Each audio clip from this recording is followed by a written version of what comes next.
नमस्कार, capital TV देख रहे हैं आप। मैं हूं आपके साथ पूजा। ब्रेकिंग नाउ में बड़ी खबर आपको बता रहे हैं। कांग्रेस पार्टी ने अमेठी से अपनी हार स्वीकार कर ली है। राहुल गांधी अमेठी से भाग खड़े हुए हैं। बड़ी खबर आपको बता रहे हैं, राहुल गांधी अमेठी से नहीं बल्कि रायबरेली से चुनाव लड़ेंगे। रायबरेली पूरा गांधी परिवार भी पहुंच चुका है।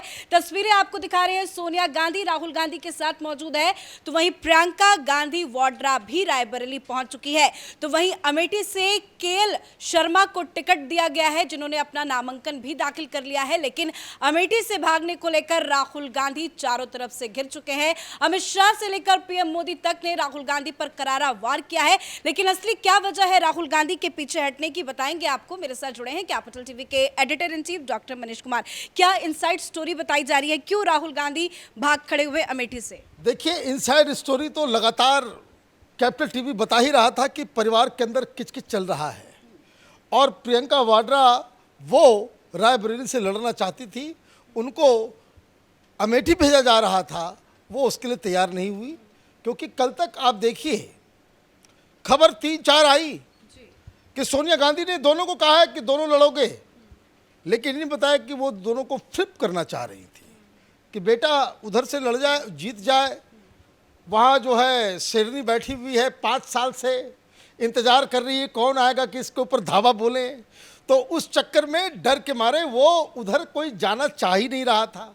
तो एक तरीके से आपने एक पॉलिटिकल मैसेज दे दिया कि आप स्मृति ईरानी के सामने आपने सरेंडर कर दिया। लेकिन कहानी यहीं पे ख़त्म नहीं हो रही है।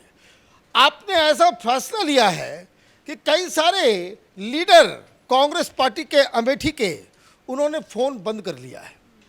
स्थिति दोनों जगह खराब होगी। ऐसा नहीं है कि रायबरेली में इनके लिए कोई केक वॉक है। पिछली बार 1.5 लाख के आसपास ही वोट से जीत पाई थी सोनिया गांधी। यहाँ आप पहुँचे हो, कब पहुँचे हो? वायनाड से लड़ करके आए हो। वायनाड को आप बता रहे थे कि अब तो ये हमारा घर हो गया, मैं वायनाड का बन गया। ये उत्तर प्रदेश वाले जो है बड़े घटिया किस्म के लोग हैं, वहाँ की राजनीति बहुत ही गंदी है, वहाँ के लोग गंदे हैं, और अब आप वापस आए हो। क्या भाई प्रेशर था? क्यों आप ऐसा कर रहे हो? वामपंथियों के दबाव में? क्या आप वायनाड छोड़ो, केरल जो है पूरी तरीके से आप लेफ्ट के लिए दे दो, तो वायनाड को वो छोड़ेंगे, रायबरेली जीतेंगे तो रायबरेली को पकड़ के रखेंगे। तो ये आप देखिए, डरो मत, डरो मत, यही कहते थे ना। तो अब वो सेंटेंस पूरा होगा कि राहुल गांधी कह रहे थे कि डरो मत, सीधे भाग जाओ, तो मैदान छोड़ के आप भाग गए। मोदी का भी इस पे बयान आया है, वो कह रहे हैं कि शहजादे शाह भाग खड़े हुए हैं। अमित शाह भी कह रहे हैं, हर कोई ये कह रहा है कि राहुल गांधी अमेठी से भाग गए हैं। लेकिन असली वजह देखिए, क्या सेफ सीट अमेठी से ज्यादा रायबरेली है? यही वजह है। जीत पाएंगे क्या राहुल गांधी? देखिए, कोई सेफ वगैरह नहीं। सबसे पहले अगर आपको समझना है तो सोनिया गांधी के माइंडसेट को समझिए। सोनिया गांधी इटली की महिला है। इटली के अंदर सब कुछ बेटे का होता है, बेटी का कोई अधिकार ही नहीं है। आप देखिए, आप अमेठी से आपने केएल शर्मा को उतार दिया।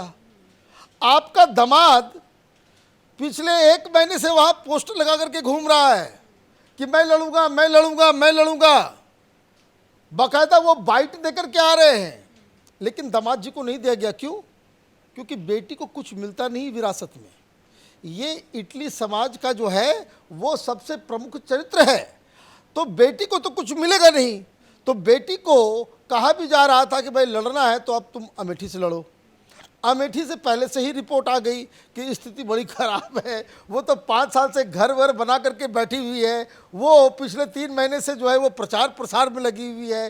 पूरा मीडिया फोकस सब कुछ जो है, और ऊपर से अमित शाह भी आने वाले हैं, वहाँ पहुँच जाएंगे, योगी जी भी प्रचार करेंगे, वहाँ मोदी जी भी आएंगे। सारे लोग जो है उसको जिताने में लग जाएंगे। हम लोग तो कहीं के नहीं रहेंगे। दिक्कत क्या है? जो सबसे बड़ी चूक राहुल गांधी से हुई कि 5 साल में वो गए भी नहीं। अभी यात्रा भी गुजार के लेकर के गए तो वहाँ कोई ध्यान नहीं दिया। तो ये कहा गया कि भाई अब आप रायबरेली से तो अब सोनिया गांधी नहीं लड़ेंगी, तो पारिवारिक सीट कौन सा है? पारिवारिक सीट जिसको बार बार कहा जा रहा है, भाई सोनिया गांधी अभी लीडर हैं, सोनिया गांधी हटी तो वहाँ कौन लड़ेगा? वहाँ तो लड़ेगा वही जो सोनिया गांधी जिसको अपना विरासत जो है सौंपेगी, इटली की माँ है, तो फिर वो विरासत किसको देगी? बेटा हार जाए तो बड़ी दिक्कत हो जाएगी। तो उनको ये लग रहा है कि भाई रायबरेली के अंदर आप जो है आप खड़े हो जाओ, लेकिन आपने एक तो बहुत बड़ी गलती कर दी। वहाँ रायबरेली के अंदर आपके तमाम कांग्रेसी लीडर जो आपके प्रचार प्रसार में बिल्कुल आगे रहा करते थे, वो लोग तो वापस चले गए हैं, वो तो आपके साथ नहीं है। पिछले चुनाव में जितने बड़े बड़े, अदिति सिंह एक बड़ा नाम है, वो परिवार जो है अखिलेश बाबू का परिवार जो है वो बड़ा दमखम वाला परिवार है। और आपके साथ तो इस तरह की चीज एक भी आपके पास विधायक भी नहीं है रायबरेली में, कांग्रेस पार्टी के पास विधायक भी नहीं है रायबरेली में। तो ये परिवार के नाम पे आप जो है ये लग रहा है कि भाई सोनिया गांधी जो है वो वहाँ प्रचार करेंगी, मेरे बेटे को जिता दो, और सारे लोग क्या कह रहे हैं कि केएल शर्मा जो है वो परिवार का ही हिस्सा है। भाई पब्लिक बेवकूफ़ थोड़ी है। तो 3 स्ट्रेटेजिक मिस्टेक। एक, आपने अपने आप को भगोड़ा साबित कर लिया।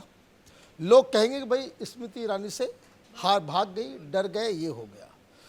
दूसरा जो इसका खामियाजा है, ये गांधी परिवार के पूरे साख के ऊपर खड़ी हो गई। लेकिन ये तस्वीरों को लेकर भी आज सवाल खड़े हो रहे हैं, क्योंकि केएल शर्मा जब अपना नॉमिनेशन फाइल करने के लिए पहुंचे तो क्यों गांधी परिवार का कोई एक भी सदस्य यहाँ पे मौजूद उनके साथ क्यों नहीं नजर आया? देखिए वो सरेंडर है, ये तो ऑलरेडी भाई किसी को भी खड़ा कर दो, अब यहाँ से नहीं उधर दिमाग लगाना ही नहीं है। आपको क्या लग रहा है यहाँ पे जाकर के लोग प्रचार करेंगे?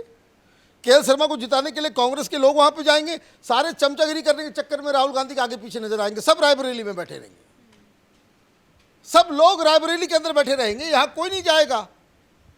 जब टिकट अनाउंस किया गया केएल शर्मा को मालूम नहीं था, वो भाग खड़े हुए कि भाई क्या बता रहे हो, मुझे तो मालूम नहीं है, तो वो भाग खड़े हुए।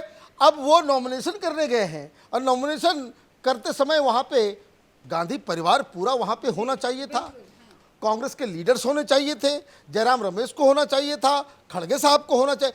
अगर आप ये समझते हो कि गांधी परिवार की जो है वो एक का वो गढ़ है, लेकिन आपने केएल शर्मा को जो है आपने अकेला छोड़ दे के जाओ, खत्म हो जाओ, वहाँ जीतना उतना है नहीं। स्मृति ईरानी कह रही है कि बलि का बकरा बनाया गया, बलि का बकरा ही बनाया गया है। ये एक बहुत बड़ी जीत, चुनाव से पहले ही आपने अटेस्ट कर दिया कि स्मृति ईरानी से आप हार गए, आप भाग खड़े हुए। और देखिए कांग्रेस की तो अपना प्रचलन है ना, पीएम मोदी तो कह रहे हैं कि अब तो रायबरेली से भी भाग जाएंगे। रायबरेली से बहुत ही टफ होने जा रहा है, क्योंकि अब सारा फोकस जो है वो रायबरेली का है। और जानकारी ये मिल रही है कि कांग्रेस वालों ने लखनऊ में सारे होटल्स जो है बुक कर लिए हैं, तमाम देश भर के नेता जो है वहाँ पे कि राहुल गांधी के लिए आप किसी भी रायबरेली के इलाके में जाएंगे, वहाँ कांग्रेसी लीडर जो है अपना राहुल गांधी के लिए प्रचार, क्यों चमचगिरी करना है? भाई ये डिसीजन जो है, ये डिसीजन पूरे विपक्ष के लिए एक एम्बैरेसमेंट है। आपने तीसरा जो खामियाजा, आपने भारतीय जनता पार्टी के हाथ में एक ऐसा हथियार दे दिया कि जिससे वो आपका मजाक उड़ाएंगे। राहुल गांधी का मजाक उड़ेगा, कांग्रेस पार्टी का उड़ेगा, विपक्ष का उड़ेगा। आपने ये क्या सोच के ये बदला बदली कर दी? अमेठी से अगर भाई चुनाव है, हार जीत होती है, आप जम के लड़ते भी तो आप लड़ते तो माहौल भी बनता, प्रियंका वाड्रा भी लड़ती, माहौल बनता।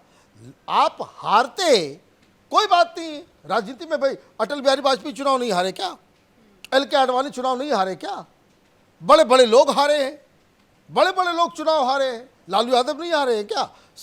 भाई ये चुनाव है, हार जीत अपनी जगह पे है, लेकिन अगर आपके कार्यकर्ताओं को, देश की जनता को ये लगेगा कि इसमें तो दम ही नहीं है, ये क्या लड़ सकता है, ये तो स्मृति ईरानी को देख करके भाग गया, तो फिर आपकी लीडरशिप की, आपकी क्रेडिबिलिटी के ऊपर ऐसा बदनुमा दाग लगेगा कि जिसको आप पूरे जीवन भर आप धो नहीं पाओगे। धन्यवाद सर अपडेट के लिए। तो कह सकते हैं कि चुनाव से पहले ही कांग्रेस पार्टी ने अपनी हार स्वीकार कर ली है, कांग्रेस पार्टी ने सरेंडर कर लिया है। राहुल गांधी अमेठी से भाग खड़े हुए हैं, राहुल गांधी अब रायबरेली से चुनाव लड़ेंगे। इस बड़ी खबर में मेरे साथ फिलहाल इतना ही। कैमरा पर्सन रवि के साथ मैं पूजा, कैपिटल टीवी।